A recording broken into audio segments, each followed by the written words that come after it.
The lawyer opened the envelope with the kind of reverence usually reserved for historical documents. Around the small conference table sat 7 people: the mayor of Millbrook, Virginia, 2 members of the town council, Samuel Miller's landlord, his only living relative, a distant cousin from Ohio, and 2 representatives from the Veterans Affairs Office. None of them knew why they were there. Samuel Miller had died 3 weeks ago at the age of 87, alone in his small apartment above the butcher shop he had owned for 40 years. He had no wife, no children, no fortune to distribute. The funeral had been sparsely attended, just the funeral director, the minister, and a handful of customers from the shop. Or so they thought. Before we begin, make sure to subscribe to Soldier Stories so you never miss these true tales of courage. And tell us in the comments, where are you watching from today? The lawyer cleared his throat and began to read. I, Samuel Harrison Miller, being of sound mind, do hereby declare this to be my last will and testament. I have no assets to distribute. The butcher shop is leased, not owned. My savings account contains $247. My possessions are few and worthless. However, I do have a debt. A debt I have spent 40 years trying to repay, and which will die unpaid when I do. The following is a list of 127 families. Each family has lost a son, a father, a brother, or a husband in service to this country. Each family has received, every Friday for the past 40 years, 1 package of meat from my shop at no charge. They did not know why. I could never tell them. I could barely face them. The debt I owe them is simple: I lived. Their loved ones did not. And that is a debt that can never truly be repaid. The lawyer paused, looking up at the stunned faces around the table. That's not all, he said quietly. There's more. He turned the page and continued reading, his voice barely above a whisper. On February 17, 1968, I was a sergeant in the United States Marine Corps, serving in Vietnam. My platoon, 46 men, walked into an ambush in the A Shau Valley. Within 20 minutes, 45 of them were dead. I was the only survivor. Not because I was braver or smarter or better. I survived because I was in the wrong place at the right time. Because a bullet that should have killed me missed by 2 inches. Because I was lucky. Every Friday for 40 years, I have tried to feed the families of the men who weren't lucky. It was all I knew how to do. It was never enough. To the families, I am sorry. I'm sorry I lived when they died. I am sorry I could never speak to you, could never tell you how your sons and fathers and brothers died with courage, with honor, calling out your names. I hope the meat helped. I hope it fed your children and your children's children. I hope you know that every cut, every package, every Friday was my way of saying, I remember them. I honor them. And I am so sorry I came home when they didn't. The lawyer set down the papers. The room was silent except for the sound of the VA representative crying. The story spread through Millbrook like wildfire. Within days, the entire town knew the truth about Samuel Miller, the quiet butcher who had barely spoken in 40 years, who had given away thousands of pounds of meat without explanation, who had died alone and unremarked. Except he hadn't died unremarked. He had died unknown. The funeral director received a phone call 2 days after the will was read. It was from a woman in Richmond, her voice shaking. I need to know when Mr. Miller will be buried, she said. My father was in his platoon. In Vietnam. I never knew Samuel survived. I never knew. Her voice broke. He's been feeding us for 40 years. Every Friday. We thought it was from the VA or from a church charity. We never knew it was him. We never thanked him. The funeral director explained that Samuel had already been buried, quietly, 3 weeks ago. The woman was silent for a long moment. Then, where? Millbrook Cemetery. Section D, Plot 47. Thank you, she whispered. Thank you. That Saturday the woman came. She brought flowers, a simple bouquet from a grocery store, and placed them on the unmarked grave. Then she knelt in the grass and wept. She wasn't alone for long. By the end of the day, 17 more people had arrived. Some came from Richmond, some from Norfolk, some from as far as North Carolina. They brought flowers, photographs, letters. They stood in the cold November rain and told stories about fathers they had barely known, brothers who had died before they were born, sons who had shipped out and never came back. And they talked about the meat. The Friday packages that had appeared like clockwork year after year, decade after decade. The steaks and chicken and pork chops that had filled their tables, fed their children, sustained them through poverty and loss and grief. They had never known who to thank. Now they knew. And he was gone. The mayor of Millbrook stood in Samuel Miller's butcher shop, looking at the decades of wear on the floors, the old-fashioned scale, the handwritten signs advertising prices that hadn't changed in 20 years.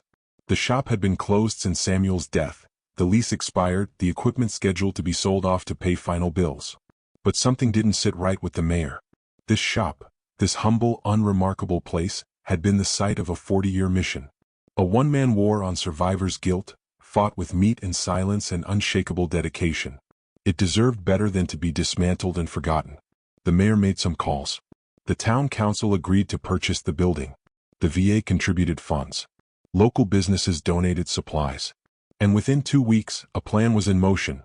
Miller's Butcher Shop would reopen not as a business, but as a community food bank, specifically for veterans and their families. The announcement was made at a town hall meeting.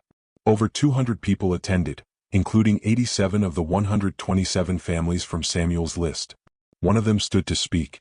His name was Robert Chin, age 52. His father, Private First Class David Chin, had died in the Ashau Valley ambush in 1968. "I never met my father," Robert said, his voice steady despite the emotion in his eyes. "He was killed 3 months before I was born. My mother raised me alone, working 2 jobs, barely scraping by.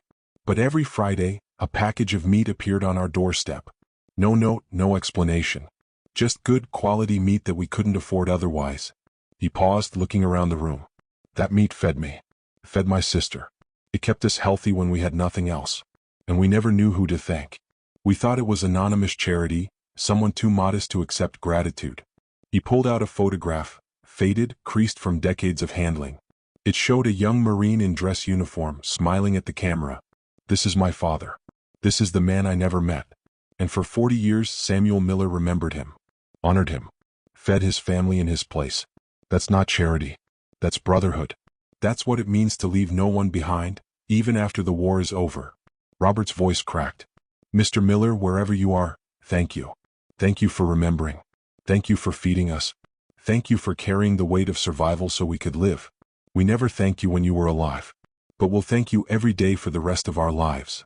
The room erupted in applause, not polite, reserved applause, but the kind that shakes the walls and lasts for minutes. People stood, weeping openly, holding each other, united in their grief and gratitude for a man who had lived among them for 40 years without anyone truly seeing him. The reopening of Miller's Butcher Shop, now called Samuel's Table, happened on a Friday. Of course it was a Friday.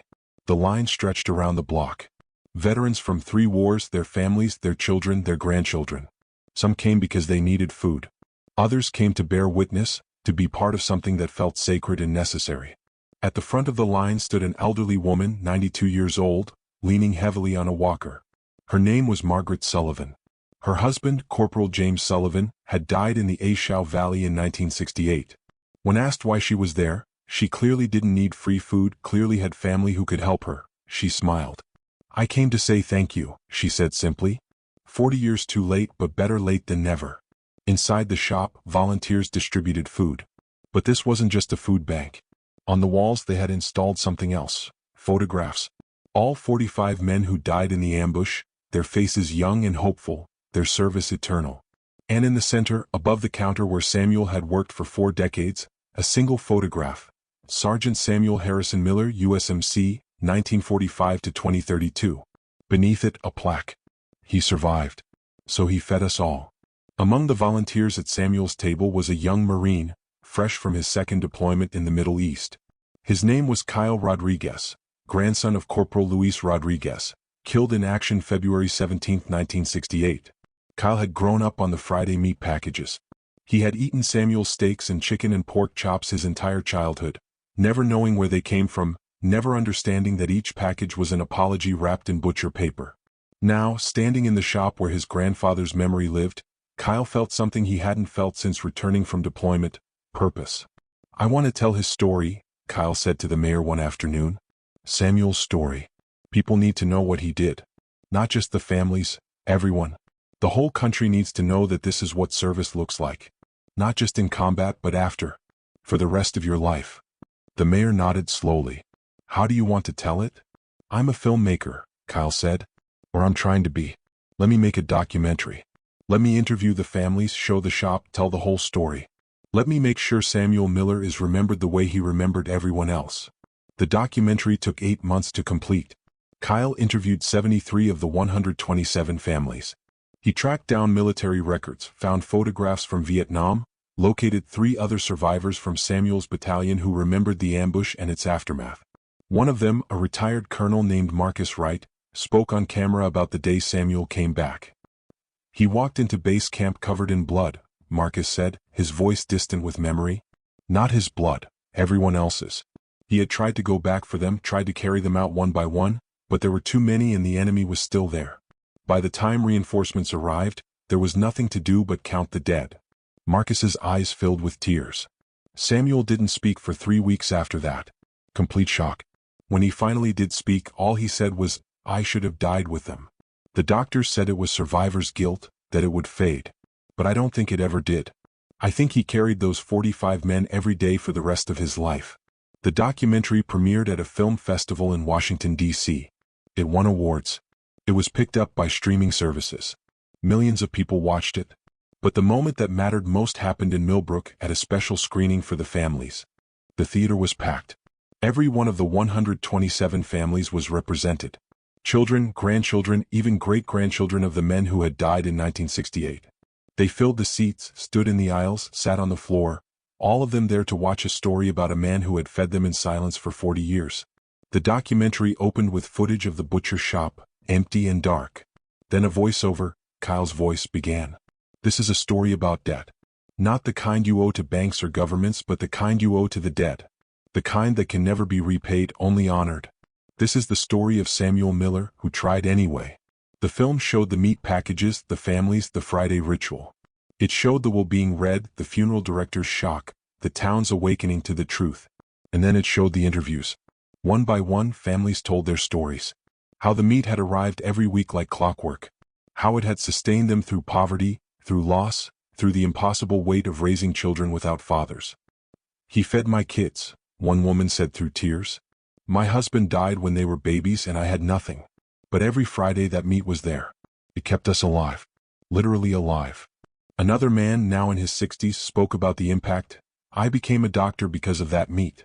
Because I had nutrition, because I could focus on school instead of hunger. Samuel Miller gave me a future without ever saying a word." The film moved to Vietnam footage, to interviews with survivors, to the brutal reality of the A Shau Valley ambush. And then, finally, to Samuel himself. Kyle had found old VHS footage from a town council meeting in 1995, where Samuel had been asked to speak about his business. He had declined as always, but the camera had caught him in the background, standing alone, his face a mask of quiet sorrow. The documentary froze on that image. "For 40 years, Kyle's voiceover said, Samuel Miller stood in that shop and tried to do the impossible, keep the dead alive by feeding the living. He never spoke about it, never asked for recognition, never told anyone the truth.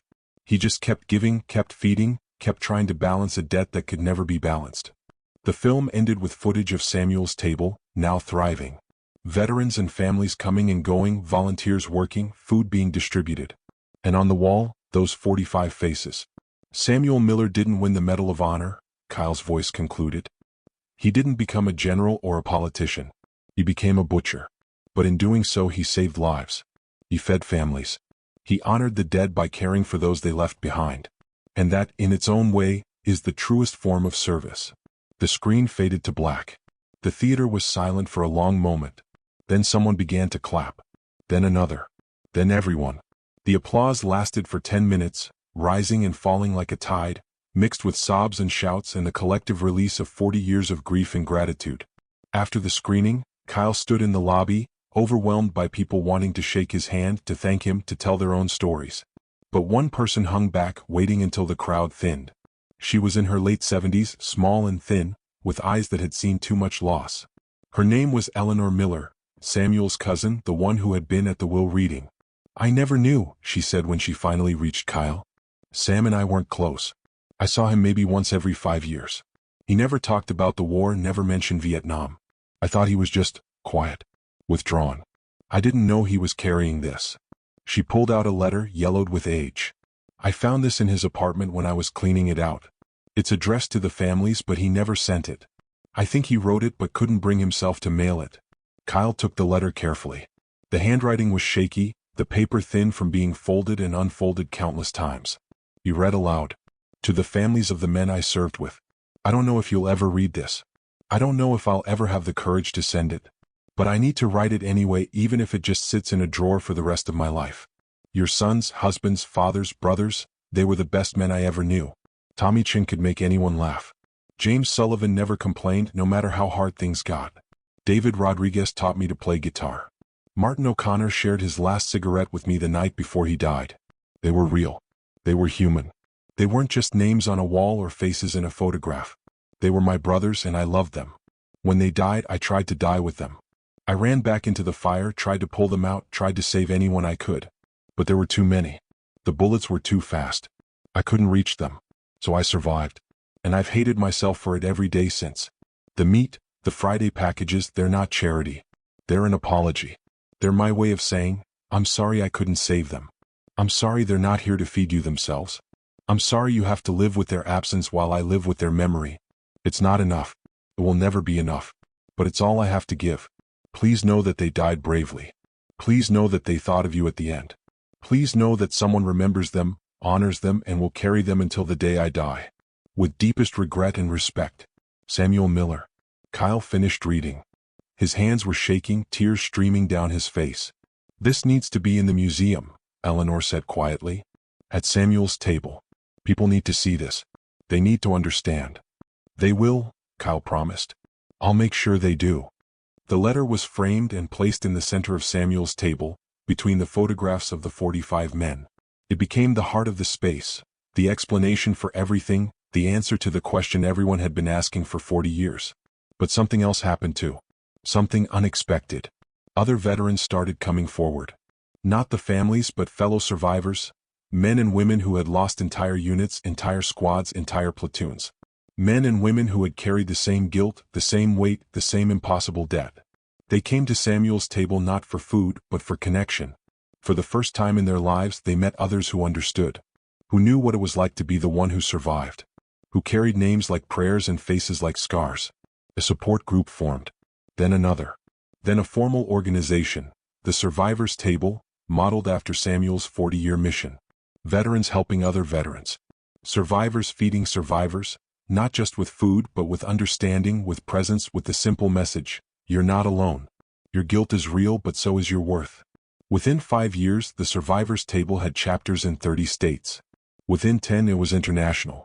All of it traced back to a quiet butcher in Millbrook, Virginia, who had spent 40 years trying to repay an impossible debt. On the 10th anniversary of Samuel's death, Millbrook held a ceremony. They unveiled a statue in the town square, a life-sized bronze of Samuel Miller, standing behind a butcher's counter, wrapping a package of meat. His face wore the expression everyone remembered, sad, distant, carrying weight no one could see. At the base of the statue a plaque. Sergeant Samuel Harrison Miller, USMC. 1945 to 2032. He survived. So he fed us all. In memory of the 45 men of 1st Platoon, Company A, who died February 17, 1968, Ashau Valley, Vietnam. Below that all 45 names. The ceremony was attended by over 1,000 people. Veterans from every conflict since Vietnam. Families of the fallen. Volunteers from Samuel's table.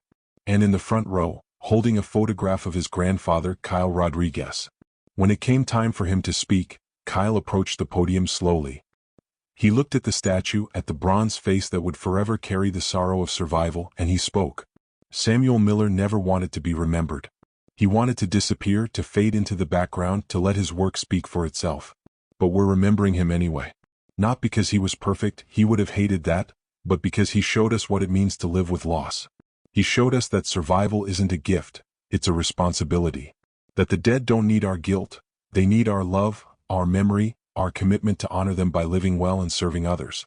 For 40 years, Samuel turned his pain into purpose. He fed families. He kept memories alive. He carried 45 men on his shoulders every single day, and he never complained, never asked for thanks, never stopped. That's heroism. Not the kind that comes with medals or parades, but the quiet, relentless kind that changes the world one Friday at a time. Kyle paused, his voice thick with emotion. Mr. Miller, we finally understand. The debt wasn't yours to repay, it was ours. You gave us 40 years of selfless service and we gave you nothing but silence. But that ends today. Today we say thank you. Today we promise to carry your mission forward. Today we honor you the way you honored them. He saluted the statue. Behind him, 1,000 people rose and saluted with him. And somewhere, in whatever peace awaited men who had carried impossible burdens, Samuel Miller finally allowed himself to rest. Epilogue. Samuel's table still operates today, 23 years after Samuel's death. It feeds over 500 veteran families every week, in 17 states across America. The original Millbrook location has become a pilgrimage site for veterans dealing with survivor's guilt, a place where they can see proof that pain can be transformed into purpose. The 127 original families, or their descendants, gather every year on the anniversary of Samuel's death. They bring food, share stories, and honor the man who spent 40 years honoring their loved ones. And every Friday, volunteers at Samuel's table wrap packages of meat the same way Samuel did, carefully, respectfully, with a small note attached that reads, "In honor of those who didn't come home, with gratitude from those who did." The cycle of remembrance continues. The debt, the one Samuel thought he could never repay, is being paid forward, family by family, meal by meal, life by life. Because Samuel Miller taught us something profound. Survival isn't about luck. It's about what you do with the time you're given. It's about honoring the dead by serving the living. It's about turning guilt into grace, sorrow into service, and loss into love. Moral of the story: the greatest way to honor those we've lost is to care for those they left behind. Survival comes with responsibility, not to feel guilty but to live purposefully and serve others. If this story moved you, don't forget to show your support. Please subscribe for more soldier stories. We bring you true tales of courage, sacrifice, and honor. Stories that remind us of the quiet strength carried by those who serve. Until next time, stay safe, stay strong, and never forget the heroes among us.